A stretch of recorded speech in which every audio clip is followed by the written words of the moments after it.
வணக்கம். இந்த நிகழ்ச்சியை உங்களுக்கு தொகுத்து வழங்குவது உங்கள் சுபாஷ் பாலகிருஷ்ணன். இன்றைக்கி நம்ம பார்க்க போகிறது கும்பராசி. கும்பராசியை பொறுத்த வரைக்கும் 4 முக்கியமான விஷயம். இந்த குறை தேடுவது, மனசு தன்னாலேயே குறையை தேடி தேடி கண்டுபிடிக்கும். இந்த இயல்புலேருந்து கும்பராசி வெளியில் வரணும். எப்போவுமே ஒரு சரியாக இருக்கக்கூடிய விஷயத்தில் ஏதாவது ஒன்று, ஒரு தப்பு ஒன்று இருக்கும். அது கலந்தால் தான் அது கரெக்டாக வரும். ஒரு உதாரணத்துக்கு, தங்கத்தில் கூட செப்பு கலந்தால் தான் நகையாக மாற்ற முடியும். அப்படி இயற்கையுடைய விதியே எல்லா விஷயத்திலும் ஏதாவது ஒரு குறைபாடு இருக்கும். 2, கும்பராசியை பொறுத்த வரைக்கும் அளவுக்கு அதிகமான சகிப்புத்தன்மை, அதையும் நீங்கள் மாற்றிக்கணும். இந்த சகிப்புத்தன்மை என்பது தப்பு இல்லை. அளவுக்கு அதிகமாக அமிர்தமே இருந்தால் கூட நஞ்சுன்னு சொல்லுவாங்க. நீங்கள் படக்கூடிய அவஸ்தை, நீங்கள் செய்யக்கூடிய தியாகத்தை இதை புரிஞ்சிக்காத மக்கள், இதை புரிஞ்சிக்காத உறவு, இதை புரிஞ்சிக்காத நட்பு, இதை புரிஞ்சிக்காத காதல், இது எதுவும் உங்களுக்கு தேவையில்லை. அது உங்களை வாழ்க்கைக்கு ஆபத்தானது, அவஸ்தையையும் கொடுக்கும். இதை நீங்கள் நிறுத்தணும். 3, பணம் யார்கிட்டையாவது கொடுக்குறீங்க, குறிப்பாக சொந்தக்காரங்கள்ட்டையோ நண்பர்கள்ட்டையோ பணம், பொருளாதாரம் கடனாக கொடுக்குறீங்க, வாங்குறீங்க, இந்த பழக்கத்தை உடனடியாக நிறுத்துங்க.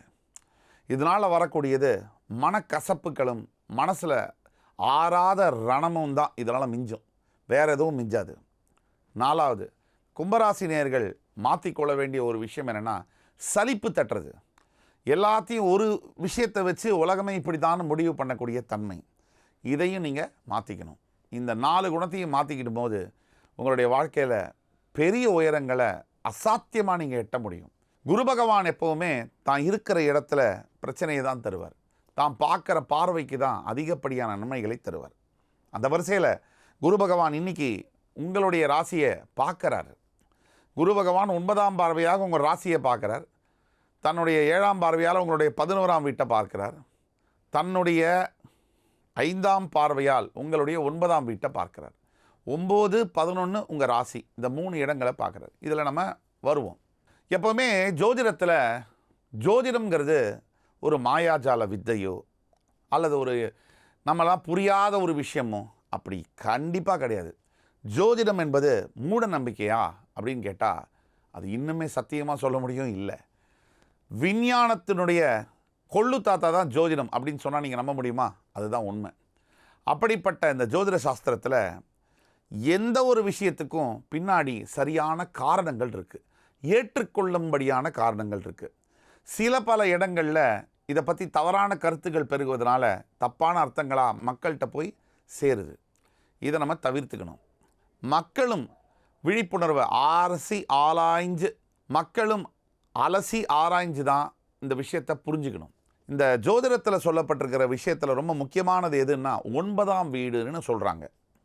இந்த 9ஆம் வீடுனா என்னன்னு நாம் பார்த்தோம்னா, நம்ம எல்லாருடைய வாழ்க்கையிலும் நிறைய விஷயங்கள் மாறி மாறி நடக்கும். நல்லது நடக்கும், கெட்டது நடக்கும். சில பேர் உள்ளே வருவாங்க உறவுகளில், சில பேர் பிரிஞ்சு போவாங்க, இதெல்லாம் சகஜம். ஆனால் முக்கியமாக பாருங்கள், சில இக்கட்டான சூழ்நிலைகளில், இப்போ பஸ்ஸில் நீங்கள் பிரயாணம் பண்ணுறீங்க, கையில் 5 ரூபா வச்சுருக்கீங்க, 5 ரூபா 50 பைசா டிக்கெட்டுன்னா அந்த 50 பைசாவுடைய வேல்யூ, அதோடைய மதிப்பு என்பது அதிகம். அந்த மாதிரி ஜோதிடத்தில் 9ஆம் வீடு ஒரு மனுஷன் எப்படி வேணால் வாழலாம், ஆனால் கடைசியாக அவனுக்கு வெற்றி இருக்கா, அவன் என்ன வேணால் செய்யலாம், எந்த ரூட்டில் வேணால் போகலாம், கடைசியாக அவன் ஜெயிப்பானா மாட்டானா 9ஆம் வீட்டு தான் சொல்லும். 11ஆம் வீடு நீங்கள் என்ன வேணால் பண்ணலாம், சுற்றி சுற்றி எங்கே வருது, பணத்துக்கு தான் வரும் எல்லா விதமான விஷயங்களும். இந்த பணம் இல்லாத மனுஷங்க பிணத்துக்கு சமானம்னு கிட்டத்தட்ட இன்றைக்கி காலகட்டத்தில் அப்படி தான் வாழ்க்கையை நடத்திட்டு இருக்கோம். அந்த பணம் எவ்வளவு வரும், எங்கிருந்து வரும், அதை சொல்லக்கூடியது 11ஆம் வீடு. ராசி என்பது உங்களுடைய உடல், அதை சொல்லக்கூடியது உங்களுடைய ராசியே. இந்த ராசியை குரு பார்வை விழுவதனால உடல் ஆரோக்கியத்தில் அபரிவிதமான மாற்றங்கள். இந்த 7.5 சனி, ஜென்மசனியுடைய தாக்குதலில் பல கும்பராசி நண்பர்கள் இந்த உடல் ஆரோக்கிய பிரச்சனைனால எவ்வளோ அவஸ்தைப்பட்டிருக்கீங்க, சொல்லி அடங்காது. அதெல்லாம் மீறுற அளவில் இப்போ வரக்கூடிய குரு மாற்றம் உங்களை மிகப்பெரிய ஒரு வெற்றியாளனாக மாற்றும் அப்படிங்கிறதுல முழு நம்பிக்கை நீங்கள் வைக்கணும். கடவுள் தன்னால் உதவி செய்வார். நீங்கள் செய்ய வேண்டியது, ஒவ்வொரு வியாழக்கிழமை தோறும் முடிந்தால் சிவ ஆலயங்களுக்கு சென்று விளக்கேற்றி வழிபடுவது மிகப்பெரிய நல்ல மாற்றங்களை தந்தே தீரும்.